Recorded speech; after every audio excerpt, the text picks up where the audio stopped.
Welcome back to the Shabbos Treasure series. I'm Gila Ross, host of the Power Up podcast, and I'm here together with my co-host, Rabbi Samuel Ross, and we are delighted to be able to share a weekly idea that you can take into your Shabbos and upgrade and beautify immediately. Enjoy. We are really delighted to be with you for another installment over here. So last week, basically what we started with was that Shabbos is doable, even though it can seem very hard. There's lots of laws. And the other thing that we learned last week was that there are 39 forbidden types of work that we don't do because resembling the work that we did in the Mishnah, in the temporary movable temple, if you want to call that. And there were 39 types of work that they did there, and to represent it, we don't do that today. And we discussed that each type of work, like today, modern inventions, we got to see whether it links into one of those 39. That's what we saw last time. Okay, so we are going to start going through one by one and with tangible, practical examples. But before we do that this week, we've sort of got to take a bit of a step back to understand what's going on, because there are things that I'm going to throw at you and you're going to say, well, how does that really link in? So this is a really crucial bit of theory. So let me share this with you over here. What I'm sharing with you guys is actually the very first Mishnah, the very first rabbinical teaching in Pirkei Avot, Ethics of the Fathers. Okay? I'm actually for our purposes, only interested in a couple of lines of it. Okay? And you're probably thinking, how does this probably come into Shabbos? Wait a couple of minutes and you will know. Okay, so basically this is teaching us the way that Torah, when it started off, when Hashem gave it to Moshe at Sinai, all those years ago, started getting passed down. It started from Moshe, then it was passed eventually onto his successor Joshua, in terms of how they gave it over to the Jewish people.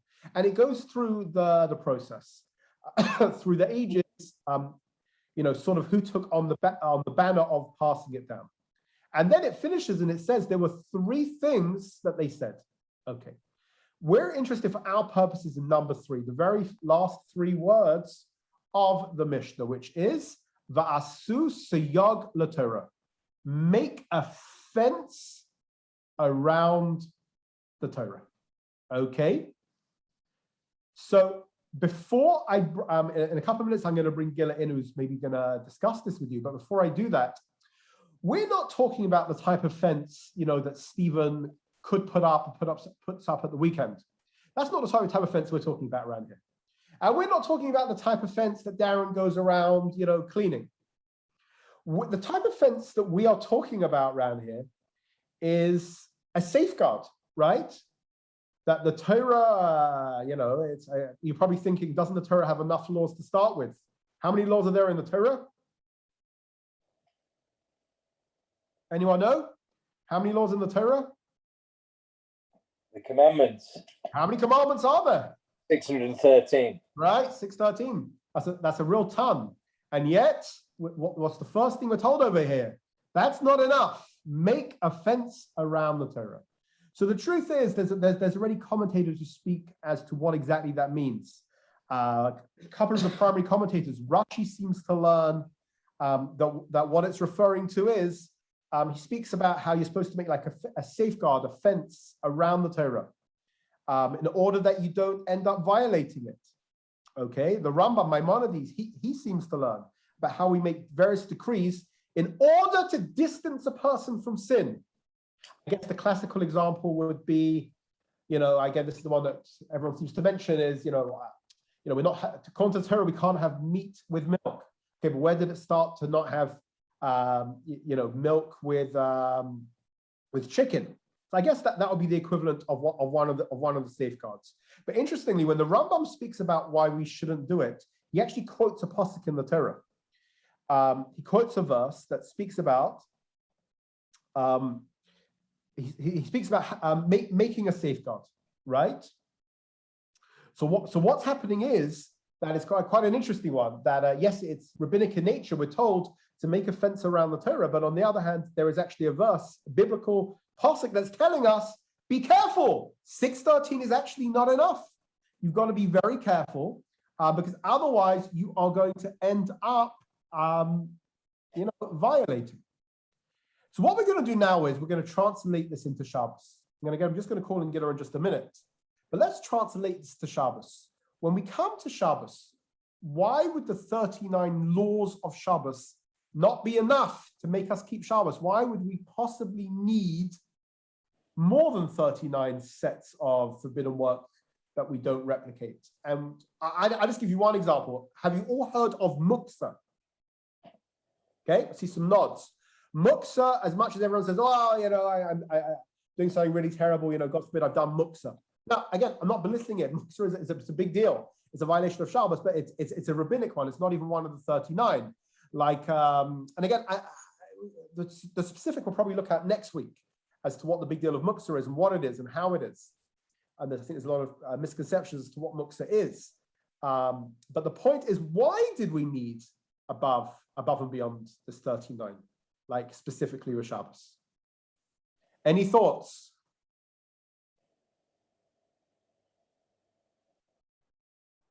Any thoughts why we need above and beyond the 39? Why do we need a muksa? Why do we need, the laws of what we can and can't ask a Gentile to do on Shabbos, which is also rabbinic in nature? And there's many others besides. It's all rabbinic. Yes, Maddie? To make sure we rest. Okay, good. So let's start theorizing and speaking. Can I give an answer? Sure. I agree with Maddie, but also to try and differentiate the difference between the regular week and then the special Shabbos part of the week. Interesting. So there's the rest element, and Darren's even going above and beyond that. And we actually are going to see that with some of the rabbinic ones that sometimes we are trying to differentiate a little bit. Okay, so that's the question I'm asking, and that kind of a couple of very nice theories. So I'm gonna play devil's advocate a little bit. That's what we like to do here. I mean, if you look through the laws, wouldn't the laws themselves accomplish those two things that you said, to make it different and to rest? Good question, right? Yeah. So I'm gonna share with you an analogy, and then we'll see if you change your answers to what I said. So there's this kid, and he's just been diagnosed with diabetes, and he also has an incredibly sweet tooth. And his dad knows that this kid has not got the best self-control, but it's important that he learn not to eat these sweets just because his body can't handle it. So what he says is he tells his child, he says, I know, sorry, that when you walk past the shop on the way home, you always buy sweets. So I do not let you go into that shop, because he's worried that if the kid goes into the shops, he's going to buy the sweets and he's not going to eat it.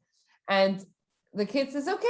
Now the mother, she loves her son, and she knows her son.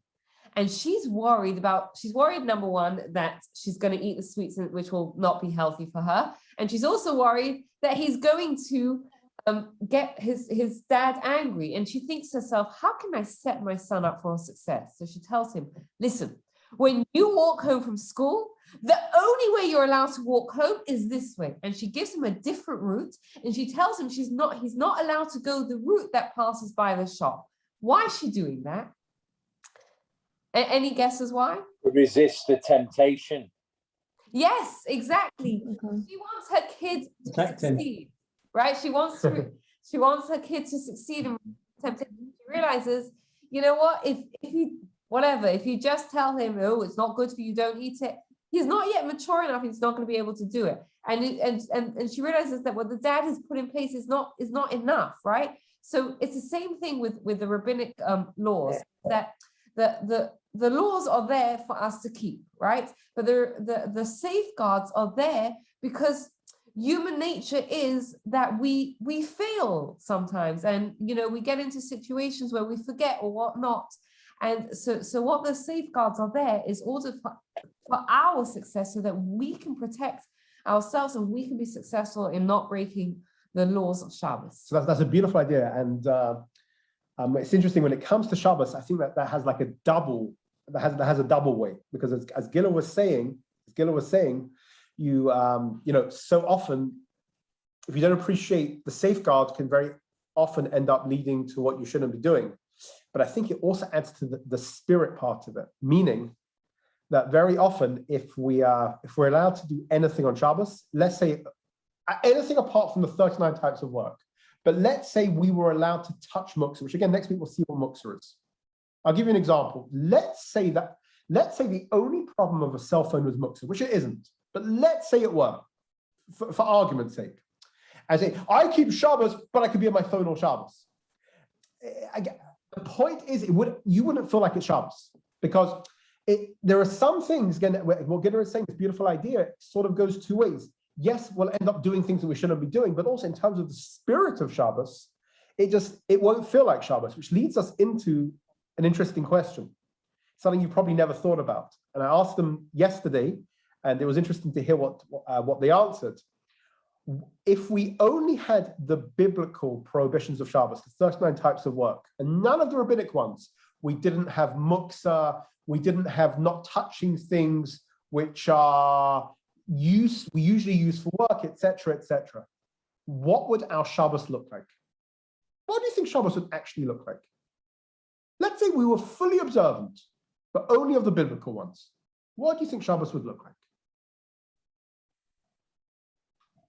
I'm not certain what the laws are specifically. It'd be nice for you to identify what the 39. Fair enough. So Darren is saying that specifically he'd like you got to have certain knowledge of the laws to be able to answer that question. So what I'm going to share with you, actually Gila will share with you, is the way that the Rambam Nachmanides put together a very interesting reality from the olden days of what Shabbos would have looked like in his day if you wouldn't have had any rabbinic ordinances. And you'll get a feel from it, because we'll then translate that into modern day, if you wouldn't have any modern day, as to what it would actually look like. And then you get a very interesting feel over here, and an even bigger feel for why we need the rabbinic ordinances and instances such as muktzah, etc., etc. Okay, so let's do the Shabbos in the city. Okay, so it would be possible for many people to do their professions and work almost as usual on Shabbos in a properly enclosed city, e.g., for an example, with an Erev, which I believe Manchester has, Leeds is on the way. Leeds is having On the way. Many cities nowadays have an Erev. Jewish workers could commute to work using public transportation when the buses, trains, etc. are operated by non-Jews. Bus passes and even money could be used to pay for the ride. Jewish stores could buy and sell as usual. Deliveries could be accepted and inventory could be stocked, with many of these activities performed by Jewish workers. Banks and currency exchanges could handle money and conduct businesses as well. Modern office equipment such as typewriters, printers, computers, telephones, electric lights, etc. could all be operated by non-Jewish employees. What kind of Shabbos would that even be?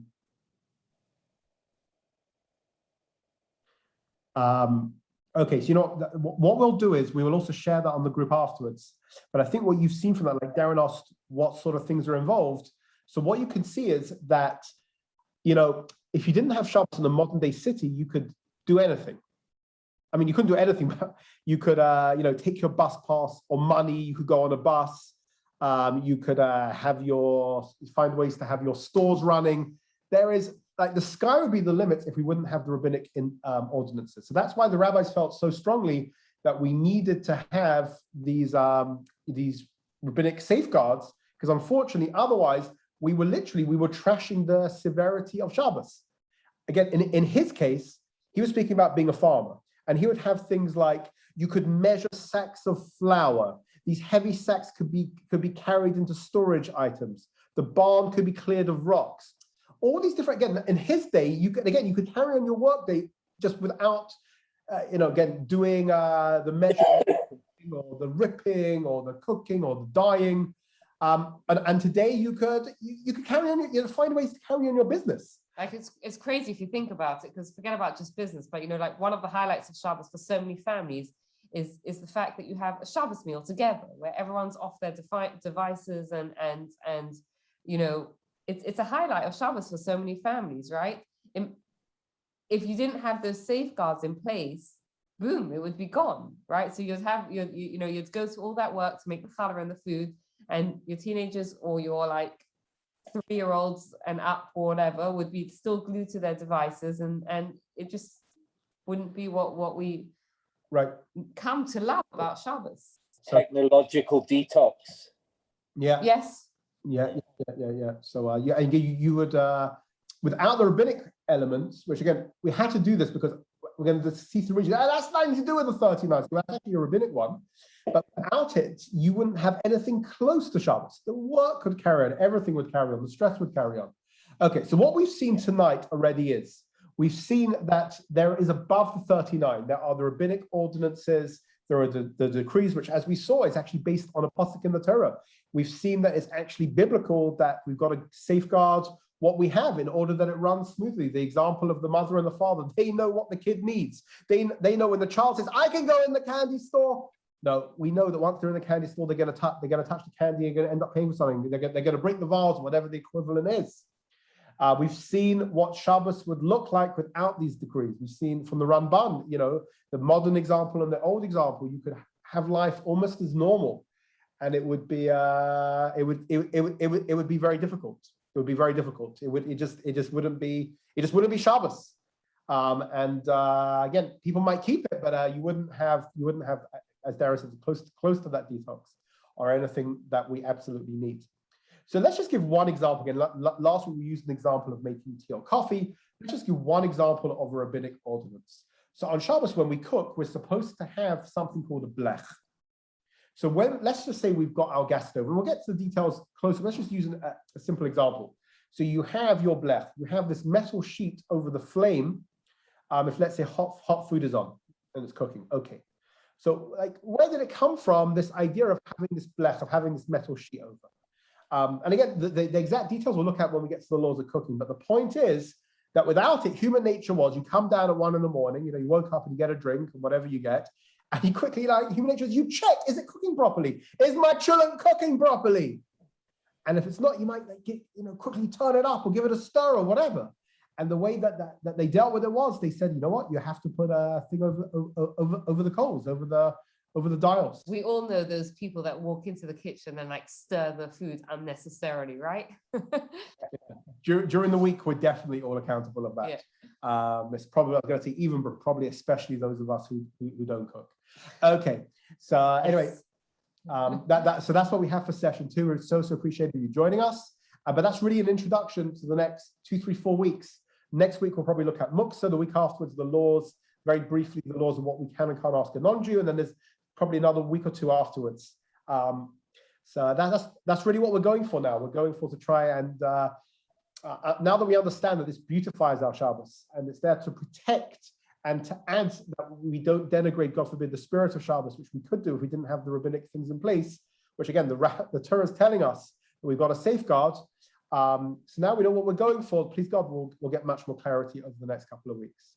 Thank you so much, guys. Have a wonderful week. Thank you so much for joining us.